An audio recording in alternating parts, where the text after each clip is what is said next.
পৃষ্ঠা 91, ভারতীয় কবিতা শিক্ষার সার্কাস আইয়াপ্পা পানিকর। আইয়াপ্পা পানিকর জন্ম 12 সেপ্টেম্বর 1930, কেরালার কোভালামে, মৃত্যু 23 আগস্ট 2006। মালায়ালাম কাব্য সাহিত্যে আধুনিক যুগ নিয়ে আসেন যারা, আইয়াপ্পা পানিকর তাদের অন্যতম। সেই সঙ্গে প্রাবন্ধিক এবং সাহিত্য সমালোচক হিসেবেও তিনি বিখ্যাত। অধ্যাপনা করেছেন বিভিন্ন কলেজ এবং বিশ্ববিদ্যালয়। 1960-এ প্রকাশিত তাঁর কাব্যগ্রন্থ কুরুক্ষেত্রম মালায়ালাম কাব্য সাহিত্যের মোড় ঘুরিয়ে দেয়। তার অন্যান্য গ্রন্থের মধ্যে উল্লেখযোগ্য আইয়াপ্পা পানিক্করুদে কৃতকল, আইয়াপ্পা পানিক্করুদে কৃতকল ও চিন্তা। তুমি যদি প্রথম শ্রেণীতে পাশ করো, আমি দ্বিতীয় শ্রেণীতে যেতে পারি। তুমি যদি দ্বিতীয় শ্রেণীতে পাশ করো, যদি আমি দ্বিতীয় শ্রেণী পাশ করি, বেশ, আমি সোজা তৃতীয় শ্রেণীতে যেতে পারি।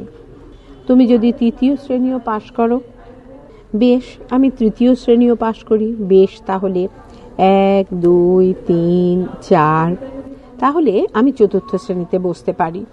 তুমি যদি এই সবগুলো শ্রেণী পাশ করো, যদি সব শ্রেণী শেষ হয়ে যায়, আমি তবু পরের শ্রেণীতে যাব। সব শিক্ষা একটি সার্কাস, যার সাহায্যে আমরা পরের শ্রেণীতে উত্তীর্ণ হই। জ্ঞান কোথায় গেল? সে যেখানে গেছে সেটা ধোঁকা। নিচে অনুবাদ উৎপল কুমার বসু। পৃষ্ঠা 92, প্রশ্ন ক, সঠিক উত্তরটি নির্বাচন করো। 1, যদি আমি দ্বিতীয় শ্রেণী পাশ করি তাহলে কি হবে? ক, আমি চতুর্থ শ্রেণীতে যাব। খ, আমি পুরস্কার পাবো।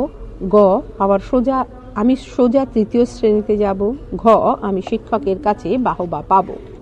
প্রশ্ন 2, সব শ্রেণী শেষ হবার পর কি কোথায় যাবেন?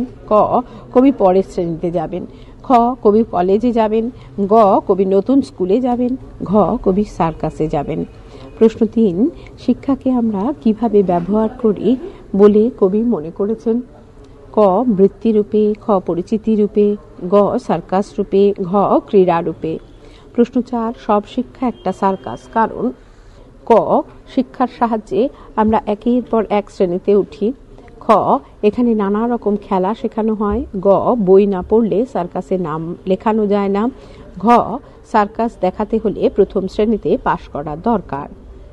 খ, সংক্ষিপ্ত উত্তর ভিত্তিক প্রশ্ন, সঠিক উত্তরটি রাইট চিহ্ন দাও। 1, শিক্ষা সার্কাস কবিতার অনুবাদক কে? ক, উৎপল কুমার বসু। খ, শঙ্খ ঘোষ। গ, শক্তি চট্টোপাধ্যায়। ঘ, সুনীল গঙ্গোপাধ্যায়। প্রশ্ন 2, শিক্ষার সার্কাস কবিতার রচয়িতা কে? ক, শ্রীজাত। খ, আইয়াপ্পা পানিকর। গ, ইরফান হাবিব। ঘ, অমৃতা কৌর। প্রশ্ন 3, কবিতায় কটি শ্রেণীর উল্লেখ আছে? ক, 4টি। খ, 6টি। গ, 3টি। ঘ, 1টি। পৃষ্ঠা 93। প্রশ্ন 4, কবির মতে শিক্ষা আসলে কি? ক, সিনেমা। খ, গল্প। গ, সার্কাস। ঘ, আদর্শ। প্রশ্ন 5, এটি কোন ভাষার কবিতা? ক, তামিল। খ, তেলেগু। গ, মালায়ালাম। ঘ, কন্নড়। প্রশ্ন 6, জ্ঞান যেখানে গেছে সেখানে কি আছে? ক, শিক্ষা। খ, আদর্শ। গ, বিশ্বাস। ঘ, ধোঁকা। প্রশ্ন 7, এই কবিতায় তুমি কে? ক, কবির প্রেমিকা। খ, কবির বন্ধু। গ, কবির শিক্ষক। ঘ, কবির প্রতিযোগী। প্রশ্ন গ, রচনাধর্মী উত্তর ভিত্তিক প্রশ্ন। প্রশ্ন 1, শিক্ষার সার্কাস কবিতার নামকরণ কতদূর সার্থক? প্রশ্ন 2, শিক্ষাকে কবি সার্কাসের সঙ্গে তুলনা করেছেন কেন? প্রশ্ন 3, জ্ঞান কোথায় গেল? জ্ঞানের অভাব কবিতায় কিভাবে ব্যঞ্জিত হয়েছে?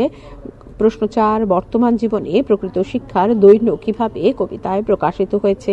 প্রশ্ন 5, যদি সব শ্রেণী শেষ হয়ে যায়, আমি তবু পরের শ্রেণীতে যাব। পংক্তি দুটির ব্যঞ্জনার্থ ব্যাখ্যা করো। প্রশ্ন 6, 1, 2, 3, 4 এই গণনার তাৎপর্য কি? কবিতা শিক্ষার সার্কাস এখানেই শেষ হলো। পরবর্তী পূর্ণাঙ্গ সহায়ক গ্রন্থ পরবর্তী ফাইলে।